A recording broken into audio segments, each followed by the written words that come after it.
Imagine a quiet country road, swallowed by a storm, where the relentless drumming of rain against metal masks a sound that will forever haunt two men, a sound that emerges from the most unexpected place, turning a simple late-night drive into an inexplicable nightmare. What if the most terrifying encounters aren't those you seek, but those that find you, lingering in the shadows of memory and the dark corners of a lonely road? This is the chilling true story of an incident so profound it shattered a friendship and left one man forever changed, forever listening for the three slow knocks. The night air was thick with the promise of a storm, a prelude to the kind of downpour that doesn't just fall, it assaults the world with its fury. 3 years ago, on just such an evening, a man we'll call Alex and his friend Leo were making their way home from a late shift. Their vehicle, a dependable but unassuming sedan, navigated the winding country roads, a ribbon of asphalt carved through dense, whispering woods. Streetlights were a forgotten luxury here, replaced by an impenetrable darkness punctuated only by the car's headlights slicing through the torrential rain. The wipers fought a losing battle against the deluge, barely managing to clear a fleeting glimpse of the road ahead. Suddenly, without warning, the car began to shake violently. Not a gentle rumble, but a convulsive shudder that rattled their teeth and sent a jolt of alarm through both men. Alex, gripping the steering wheel, wrestled the vehicle to a stop on the roadside, his mind racing through potential mechanical failures. Did we hit something? Leo's voice, usually steady, was laced with a hint of unease. The rain, a relentless drummer on the roof, seemed to amplify the sudden silence within the stalled car. Alex, ever the pragmatist, stepped out into the tempest, the cold rain immediately soaking his clothes, to inspect the tires. They were perfectly fine, intact and unpunctured. Next, he popped the hood, hoping for a visible culprit, a loose wire, a sputtering component. Everything appeared normal, yet the engine, stubbornly, refused to catch. It was dead. Leo joined him, the beam of his phone flashlight cutting a trembling path through the rain-swept darkness. Probably just water in the wiring, he muttered, attempting a casual air that didn't quite mask the tension in his voice.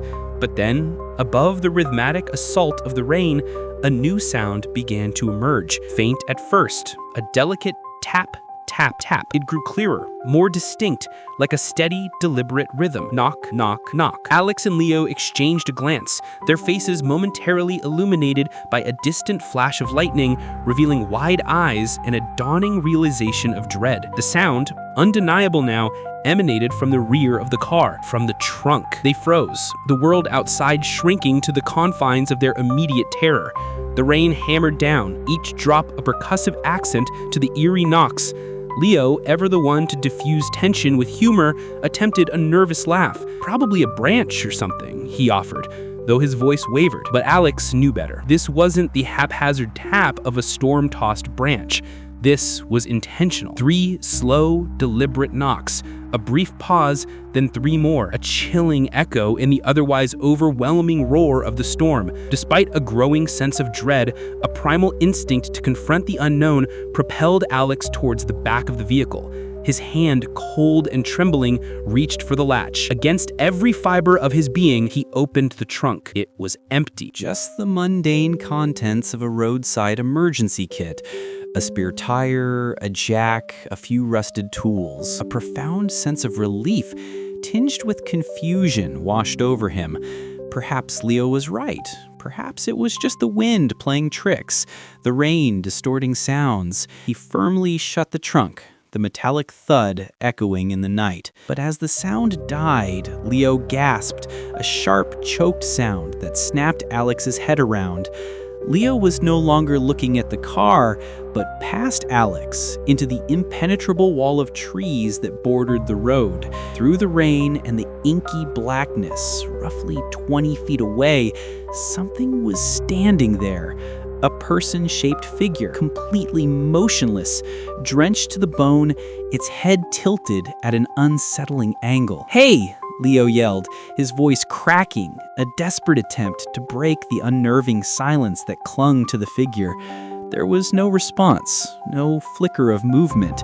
It remained utterly still, a dark silhouette against the even darker backdrop of the woods. Then, A sudden, blinding flash of lightning ripped through the sky, illuminating the scene with an almost supernatural intensity. For that fleeting, terrifying split second, they saw it with horrifying clarity. It wasn't standing on the ground. Its feet hovered about half a foot above the muddy earth, hanging motionless, suspended in the air. As quickly as it appeared, the light vanished, plunging them back into an even more profound darkness. The figure was gone, vanished. The two men scrambled back into the car, a frantic ballet of fumbling hands and racing hearts. Alex instinctively jammed the key into the ignition, turning it with a desperate hope. To their profound disbelief, the engine roared to life instantly, as if it had never stalled at all. Alex didn't hesitate. He slammed his foot on the gas pedal, the tires spinning on the slick asphalt as the car fishtailed onto the road. He drove, a blur of motion and raw terror, not daring to look back, not daring to slow down, until the comforting glow of town lights finally appeared on the horizon. They said nothing to each other, the unspoken horror too immense to articulate. The next morning, the sun streaming through the windows did little to dispel the lingering chill. Alex, still processing the surreal events of the night, cautiously approached his car. His eyes immediately fell upon the rear bumper. Etched into the layer of rain-streaked grime were long, wet handprints. Not just one or two, but multiple impressions, as if someone or something had gripped the car's bumper with a chilling force. The prints were too high to be from an animal, too slender to be entirely human, yet undeniably there.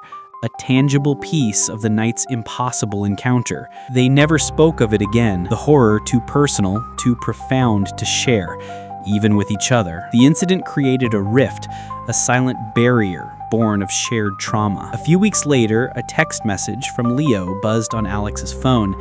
It was a photo, blurred and grainy, but unmistakably of Leo's own car, stalled in the exact same eerie stretch of country road. The accompanying text was brief, chilling. Saw movement in my rearview mirror, like someone crouching behind the back seat. Then the message abruptly ended mid-sentence. Alex tried to call, to text back, but there was no reply. Leo simply vanished. He hasn't been heard from since. Now, the sound of rain, once comforting, has become a trigger for Alex. Every downpour, every lonely drive compels him to check his trunk, a ritual born of a deeply rooted fear. And sometimes, when the world outside is consumed by the drumming of the rain, he can still hear them. Those 3 slow, deliberate knocks, a chilling reminder that some things once seen can never be unseen, and some sounds once heard can never be unheard.